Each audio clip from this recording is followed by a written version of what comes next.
Destiny is an ambitious, flawed, exciting, frustrating experience, and while it never really coalesces to become the MMO it desperately wants to be, there is enough here that I find myself inexorably drawn back day after day.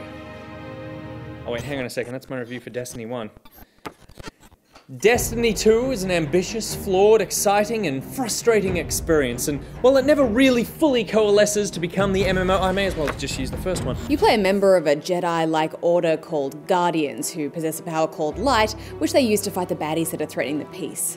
I've never had a sequel feel more like an expansion to me. There's nothing groundbreakingly new about Destiny 2. In fact, most of the changes it makes are things that other games got right the first time round. Make interesting side quests, give me more loot more often, lower the amount of interface I need to trudge through to get through the game, add matchmaking to raids. God, they really screwed up a lot about the first game, didn't they?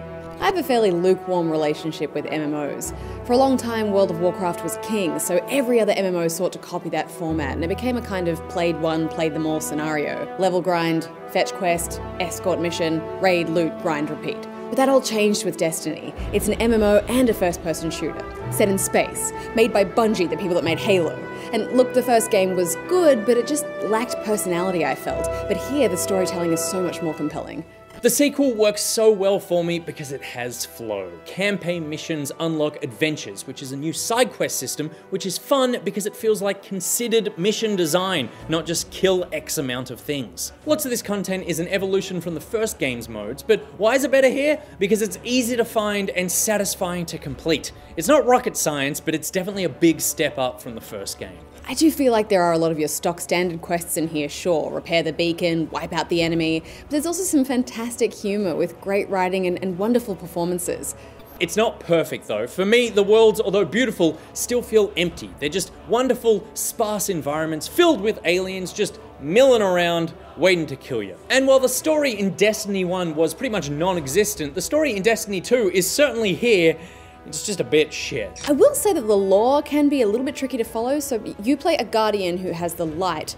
There's a lot of characters whining about how they lost their home and the light is gone, and I think you're fighting the Cabal and the Fallen who have messed with the Light. There's a bad guy that literally blows up planets, but it's all just space fluff that never really connected with me. Anyway, it doesn't matter, it's just really fun shooting aliens in space with your friends. The core of the game, the shooting, is still phenomenal, and more than most first-person shooters, I find myself hungry for that feeling of drilling 100 space bullets into 100 spongy space heads. Something about the way the guns handle is more forgiving, I think, and there's great range to the weapons and gear. I mean, check me out! I look amazing! And if there's one thing I need in a game that I'm gonna be spending a lot of time in, it's gotta be pretty. I want to feel starry-eyed amidst bold colours and beautiful landscapes and really feel like I'm in another world. And oh man, does Destiny deliver. And I've only been to the first few worlds. Destiny just went through video game puberty and came out the other side a fully developed title, ready to get you pregnant with fun. And like that metaphor, it still does have its flaws, but we can see the game it is becoming, and it is very exciting to see how that will mature over the coming years. Bungie have made something with incredible depth and detail for those who want to absorb it, but it's also accessible and fun if you just want to bounce around and shoot things. And I can't believe I'm saying this about an MMO, but it's actually fun to play by yourself. You just get into such a good rhythm. Play Destiny 2 if the repetitive grind of Destiny 1 got you down. I mean, there still is a lot of repetition here, but it's way more fun repetition. Play this if you'd sworn off MMOs like I had and thought nothing would ever bring you back, because this will. Destiny 2 is a must play.